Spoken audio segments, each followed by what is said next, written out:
Assalamualaikum warahmatullahi wabarakatuh.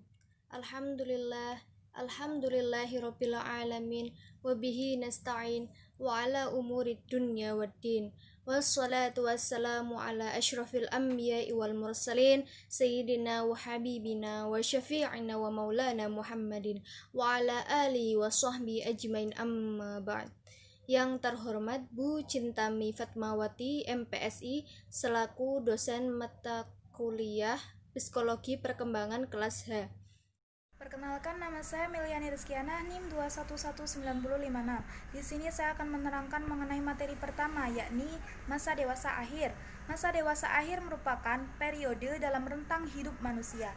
Menurut Erikson, mengenai masa perkembangan dewasa akhir ini telah memasuki tahap ke-8, yakni integritas versus keputusasaan. Menurut Debcast, kelompok lansia terbagi menjadi 3 kelompok, yakni kelompok lansia dini dari usia 55 sampai 64 tahun, kelompok lansia dari usia 65 tahun sampai 69 tahun, kelompok lansia risiko tinggi dari usia 70 tahun ke atas. Dapat disimpulkan bahwa masa dewasa akhir merupakan periode individu di mana seorang telah mencapai kemasakan dalam hidupnya yang menunjukkan kemunduran fungsi organ sejalan waktu dan bertahap. Cukup sekian, selanjutnya akan dilanjutkan oleh pemateri selanjutnya. Terima kasih. Assalamualaikum warahmatullahi wabarakatuh. Perkenalkan, nama saya Diva Selanita, NIM 2119059. Di sini saya akan menjelaskan poin B mengenai ciri-ciri usia lanjut. Jadi, pada usia lanjut ditandai dengan beberapa faktor fisik atau psikologis. Ciri-ciri usia lanjut lebih cenderung menuju dan membawa penyesuaian diri yang buruk daripada yang baik. Oleh sebab itu, mengapa pada usia lanjut lebih tidak disukai daripada masa atau usia yang lainnya? Yang pertama ada usia lanjut merupakan periode kemunduran. Periode selama usia lanjut ketika mengalami kemunduran fisik atau mental terjadi secara perlahan dan bertahap. Hal tersebut disebut dengan senescence, yaitu proses menjadi tua. Yang kedua ada perbedaan individual pada efek menua. Orang menjadi tua secara berbeda karena mereka mempunyai sifat atau bawaan yang berbeda pula. Kebiasaan secara umum bahwa penuaan fisik lebih cepat daripada penuaan mental. Walaupun hal yang sebaliknya juga kemungkinan terjadi, terutama apabila seseorang telah memikirkan proses ketuaannya dan membiarkan penuaan mentalnya itu terjadi. Yang ketiga ada usia tua dimulai dengan kriteria yang berbeda. Orang-orang cenderung menilai tua itu dalam hal penampilan atau kegiatan fisiknya. Bagi orang tua, anak-anak adalah yang lebih kecil dari orang dewasa. Sedangkan orang dewasa adalah orang yang telah besar dan dapat merawat dirinya sendiri. Yang keempat adalah sikap sosial terhadap usia lanjut. Menurut pendapat klise terhadap usia lanjut memang memiliki pengaruh besar terhadap sikap sosial lingkungannya. Anggota masyarakat dari kelompok sosial yang lebih tinggi dan tahu bahwa orang usia lanjut memegang kekuasaan terhadap kekayaan maupun harta mereka akan cenderung dan menghormatinya. Yang kelima ada menua membutuhkan perubahan peran. Pada masa ini, orang usia lanjut diharapkan untuk mengurangi peran aktifnya dalam urusan sosial dan masyarakat. Demikian juga halnya dalam dunia dan profesionalisme. Yang keenam ada penyesuaian yang buruk merupakan ciri-ciri usia lanjut. Karena sikap sosial yang kurang menyenangkan bagi orang yang usia lanjut yang nampak dalam orang memperlakukan mereka. Maka tidak heran kalau banyak orang usia lanjut mengembangkan konsep diri yang kurang menyenangkan. Yang ketujuh atau yang terakhir ada keinginan menjadi muda kembali sangat kuat pada usia lanjut. Status kelompok atau minoritas secara alami membawa orang usia lanjut ingin agar dirinya tetap muda apabila mereka telah muncul tanda menuanya. Terima kasih, sekian dari saya. Kurang lebihnya mohon maaf. Wassalamualaikum warahmatullahi wabarakatuh. Assalamualaikum warahmatullahi wabarakatuh. Perkenalkan, nama saya Ersa Kamelia, NIM 2119089. Di sini saya akan menjelaskan poin C mengenai perkembangan dewasa akhir.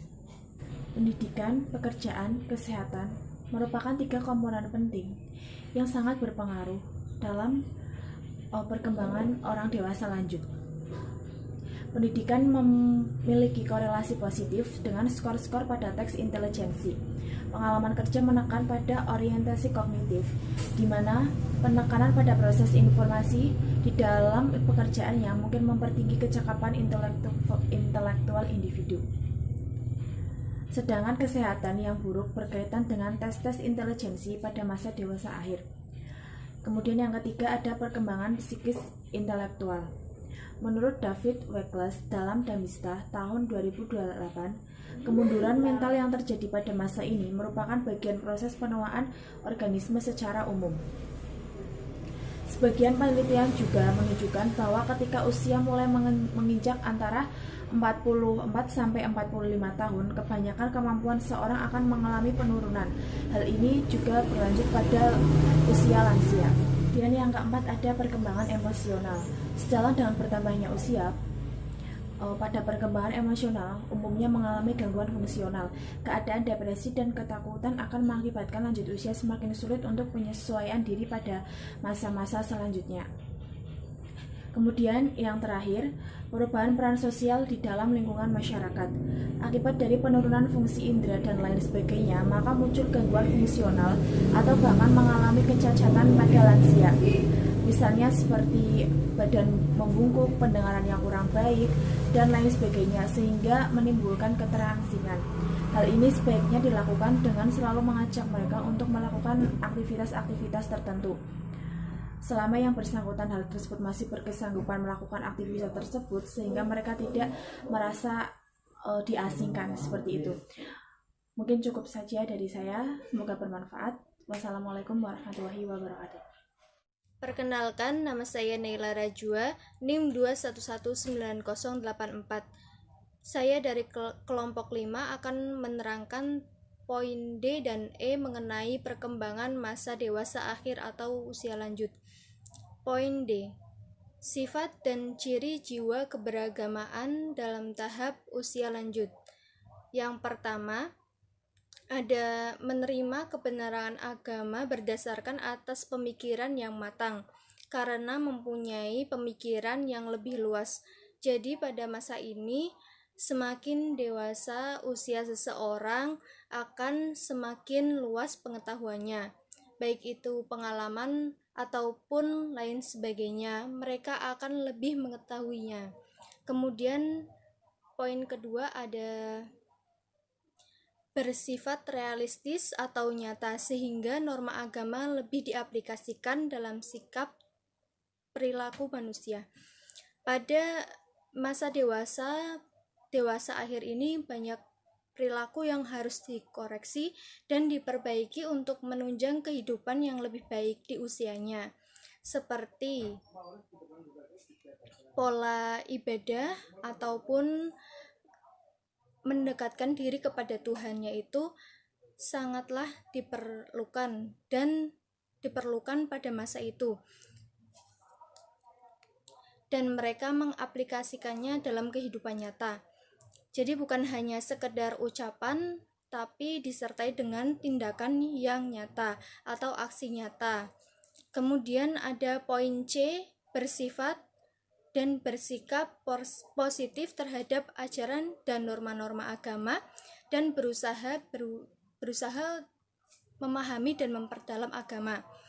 Ya, pada masa usia lanjut ini, dewasa akhir, berpikir positif sangatlah diperlukan, karena semakin berkurangnya usia, semakin dewasa, maka akan semakin mendekatkan kematian, di mana seseorang harus memiliki bekal apa saja yang akan dia bawa untuk kehidupan akhirat kelak, dan bersikap positif terhadap apa yang telah terjadi di kehidupannya. Misal dia terserang penyakit, maka berpikir positif bahwa dengan sakit itulah dia akan lebih dekat kepada Tuhannya. Dan poin keempat, ada tingkat ketaatan terhadap keagamaan didasarkan atas pertimbangan dan tanggung jawab.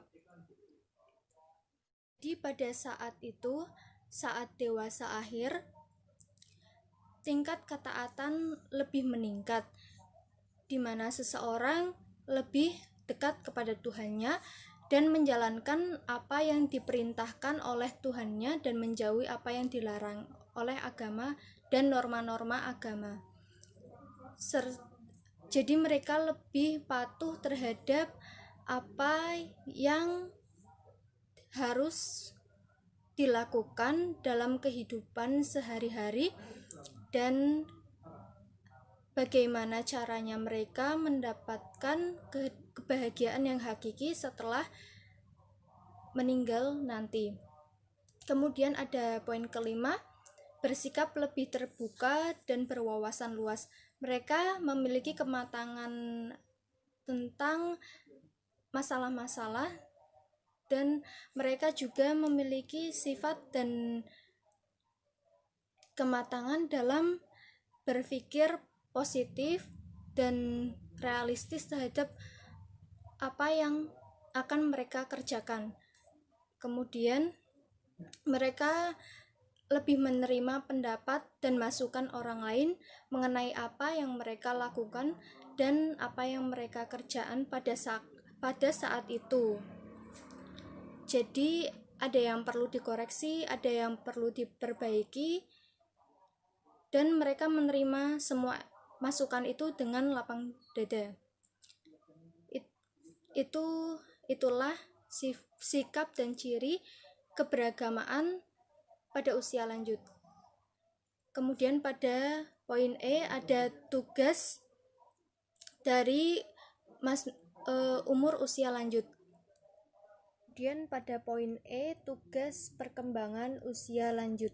Akibat dari penurunan tenaga dan kesehatan, mereka harus menyusun dan menata ulang pola hidup mereka agar sesuai dengan keadaan mereka yang saat ini dan sesuai pula dengan keinginan mereka.